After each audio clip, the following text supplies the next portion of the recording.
Hello! Today I'm going to read you a story from this beautiful book here called Irish Fairy Tales. It's a collection of different stories and it is published by Flame Tree Publishers. One of the things I love about this book is the wonderful images in it that help bring the stories to life. And this is a short story I'm going to be reading from the book called The Boyhood of Finn Mac Cumhal. Here's a little picture of Finn Mac Cumhal as a boy, and I'm going to begin now. I hope you enjoy it. In Ireland long ago, centuries before the English appeared in that country, there were kings and chiefs, lawyers and merchants, men of the sword and men of the book, men who tilled their own ground and men who tilled the ground of others, just as there are now. But there was also, as ancient poets and historians tell us, a great company or brotherhood of men who were bound to no fixed calling unless it was to fight for the High King of Ireland whenever foes threatened him from within the kingdom or without it. This company was called the Pheno of Erin. They were mighty hunters and warriors, and though they had great possession in land and rich robes and gold ornaments and weapons wrought with beautiful chasing and with coloured enamels, they lived mostly a free, outdoor life in the light hunting booths which they made in the woods where the deer and the wolf ranged. There were then vast forests in Ireland, which are all gone now, and there were also, as there still are, many great and beautiful lakes and rivers, swarming with fish and waterfowl. In the forests and on the mountainsides roamed the wild boar and the wolf, and great herds of deer, some of giant size, whose enormous antlers are sometimes found when bogs are being drained. The Fianna chased these and the wolves with great dogs whose courage and strength and beauty were famous throughout Europe, and which they prized and loved above all things. To the present day in Ireland there still remains some of this breed of Irish hounds, but the giant deer and the wolf are gone, and the Fianna of Erin live only in the ancient books that were written of them, and in the tales that are still told of them in the winter evenings by the Irish peasant's fireside. The Fianna were under the rule of one great captain or chief, and at the time I tell of his name was Cumhal, son of Trenmor. Now a tribe or family of the Fianna, named the Clan Morna, or Sons of Morna, rose in rebellion against Cumhal, for they were jealous and greedy of his power and glory, and sought to have the captaincy for themselves. They defeated him and slew him at the Battle of Nuka, which is now called Castle Knock, near the city of Hurdleford, which is the name that Dublin still bears in the Irish tongue. Gall, son of Morna, slew Cumhal, and they spoiled him of the treasure bag of the Fianna, which was a bag made of crane's skin, and having jewels in it of great price and magic weapons, and strange things that had come down from far off days when the fairy folk and mortal men battled for the lordship of Ireland. The bag with its treasures was given to Leah, the chief of Luachar, in Connacht, who had the keeping of it before, for he was the treasurer of Cumhal, and he was the first man who had wounded Cumhal in the battle when he fell. Cumhal's wife was named Myrna, and she bore him two sons. The elder was named Tulka, and he fled the country for fear of Gaul and took service with the King of Scotland. The younger was born after Cumhal's death, and his name was called Demna. And because his mother feared that the sons of Morna would find him out and kill him, she gave him to a druidess and another wise woman of Cumhal's household, and bade them take him away and rear him as best they could. So they took him into the wild woods on the Slave Bloom Mountains, and there they trained him to hunt and fish and to throw the spear, and he grew strong and as beautiful as a child of the fairy folk. If he were in the same field with a hare, he could run so that the hare could never leave the field, for Demna was always before it. He could run down and slay a stag with no dogs to help him, and he could kill a wild duck on the wing with a stone from his sling. And the druidess taught him the learning of the time, and also the story of his race and nation, and told him of his right to be the captain of the Fianna of Erin when his day of destiny should come. One day, while still a boy, he was roaming through the woods when he came to the mansion of a great lord, where many boys, sons of the chief men of Ireland, were being trained in manly arts and exercises. He found them playing at hurling, and they invited him to join them. He did so, but decided he was on one too easily. So they divided again, and yet again, giving fewer and fewer to Demna's side, till at last he alone drove the ball to the goal, through them all, flashing among them as a salmon among a shoal of minnows. And then their anger and jealousy rose and grew bitter against the stranger, and instead of honouring him as gallant lads of gentle blood should have done, they fell upon him with their hurling clubs and sought to kill him. But Demna felled 7 of them to the ground and put the rest to flight, and then went his way home. When the boys told what had happened, the chief asked them who it was that had defeated and routed them single-handed. They said it was a tall, shapely lad, and very fair, Finn. So the name Finn, the fair one, clung to him thenceforth, and by that name he is known today. By and by, Finn gathered round him a band of youths who loved him for the strength and valour that he had and for his generous heart, and with them he went hunting in the forests. And Gaul, the sons of Morna, who were now captains of the Fianna under the High King, began to hear tales of him and his exploits, and they sent trackers to inquire about him, for they had an inkling of who this wonderful fair-haired youth might be.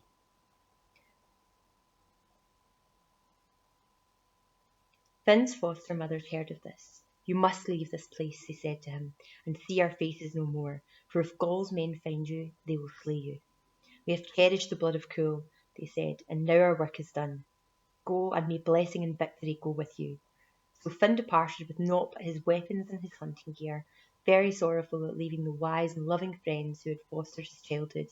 But deep in his heart was a wild and fierce delight at the thought of the trackless ways he would travel and the wonders he would see. And all the future looked to him as beautiful and dim as the mists that fill a mountain glen under the morning sun. Now, after the death of Cumhal, his brother Cumhal, and a few others of the aged warriors of the Fianna who had fallen in the fight of the Nuka, fled away to Connacht, and lived there in the deepest recesses of a great forest, where they hoped the conquerors might never find them. Here they built themselves a poor dwelling of tree branches, plastered with mud, and roofed with reeds from the lake. And here they lived on what game they could kill or snare in the wild wood. And harder it grew, as age and feebleness crept on them, to find enough to eat or to hew wood for the fire. In this retreat, never having seen the friendly face of man, they were one day startled to hear voices and the baying of hounds approaching them through the wood, and they thought that the sons of Morna were upon them at last, and that their hour of doom was at hand. Soon they perceived a company of young youths coming towards their hut, with one in front who seemed to be their leader.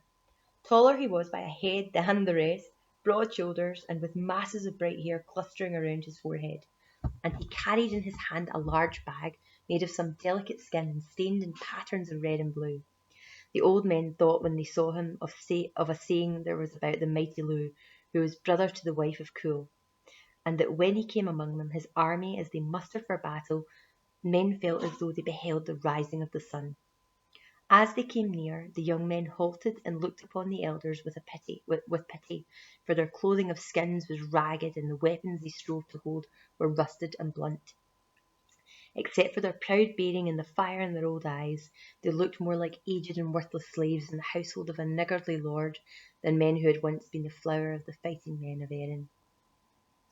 But the tall youth stepped in front of his band and cried aloud, "Which of ye is Cumhal, son of Cranmer?" And one of the elders said, "I am Cumhal." Then tears filled the eyes of the youth, and he knelt down before the old man and put his hands in his. "My lord and chief," he said, "I am Finn, son of Cumhal, and the day of deliverance is come." And that night there was feasting and joy in the lonely hut. And that night there was feasting and joy in the lonely hut. So the youths brought in the spoils of their hunting, and yet other spoils than these. And that night there was feasting and joy in the lonely hut. And Cumhal said, "It was foretold to us that one day the blood of Cumhal should be avenged, and the race of Cumhal should rule the Fianna again. This was the sign that the coming champion should give of his birth and destiny. He was to bear with him the treasure bag of Cumhal and the sacred things that were therein." Finn said, "You know the bag and its treasures. Tell us if these be they." And he laid his skin bag on the knees of Cumhal. Cumhal opened it, and he took out the jewels of sovereignty, the magic spearhead made by the smiths of the fairy folk, and he said, "These be the treasures of Cumhal. Truly the ripeness of the time is come." And Finn then told the story of how he had won these things. "But yesterday morning," he said, "we met on our way a woman of noble aspect, and she knelt over the body of a slain youth. When she lifted her head as we drew near, tears of blood ran down her cheeks, and she cried to me, 'Whoever thou art, I bind thee by the bonds of the sacred ordinances of the Gael, that thou avenge my wrong.' This was my son Glonda," she said, "my only son, and he was slain today wantonly by the Lord of Luachar and his men. So we went, my company and I, to the dune of the Lord of Luachar, and found an earthen rampart with a fosse before it, and on top of the rampart was a fence of oaken posts interlaced with wattles, and over this we saw the many-coloured thatch of a great dwelling house, and its white walls painted with bright colours under the broad eaves. So I stood forth and called to the Lord of Luachar, and bade him make ready to pay an eric to the mother of Glonda, and whatsoever she should demand. But he laughed at us and cursed us and bade us begone. Then we withdrew into the forest, and returned with a great pile of dry brushwood. And while some of us shot stones and arrows at whoever should appear above the palisade, others rushed up with bundles of brushwood and laid it against the palisade and set it on fire. And the immortal one sent a blast of wind that sent the brushwood and the palisade quickly in a blaze. And through that fiery gap we charged in shouting. And half of the men of Luachar we killed, and the rest fled, and the Lord of Luachar I slew in the doorway of his palace. We took a great spoil then.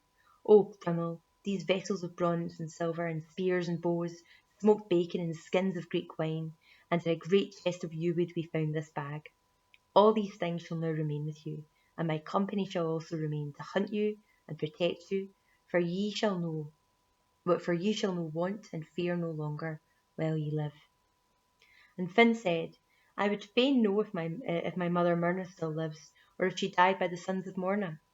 Cumhal said, "After thy father's death, Finn, she was wedded to Cleor, Lord of Lamni, in the south, and she still lives in honour with him, and the sons of Morna have let her be. Didst thou never see her since she gave thee, an infant, to the wise women on the day of Nuka?"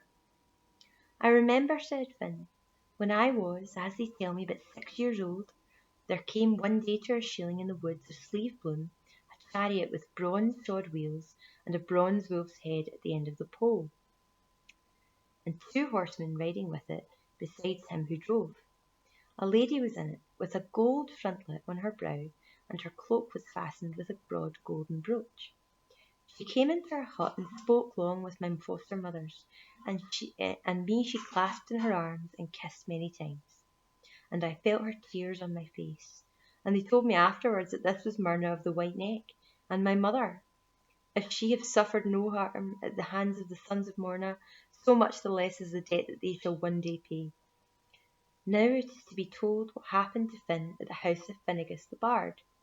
Finn did not deem that the time had come for him to seize the captaincy of the Fena until he had perfected himself in wisdom and learning.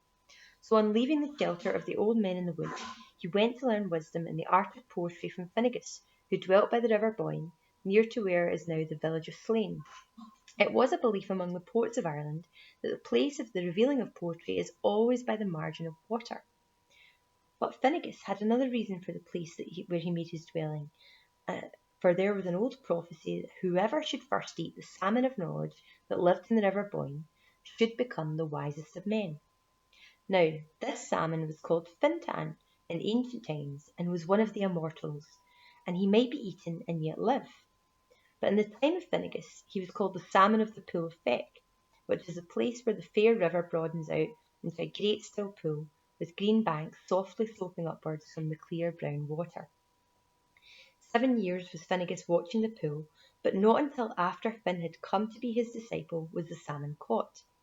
Then Finnegas gave it to Finn to cook, and bade him eat none of it. But when Finnegas saw him coming with the fish, he knew something had chanced to the lad, for he used to have the eye of a young man, but now he had the eye of a sage. Finnegas said, "Hast thou eaten of the salmon?" "Nay," said Finn, "but it burnt me as I turned it upon the spit, and I put my thumb in my mouth." And Finnegas smote his hands together and was silent for a while. Then he said to the lad who stood obediently, "Take the salmon and eat it, Finn, son of Cumhal, for to thee the prophecy has come. And now go hence, for I can teach thee no more, and blessing and victory be thine." When Finnegas Finn learned the three things that made a poet, and they are the fire of song, the light of knowledge, and the art of extempore recitation, before he departed, he made this lay to prove his art, and it is called the Son of Finn in praise of May.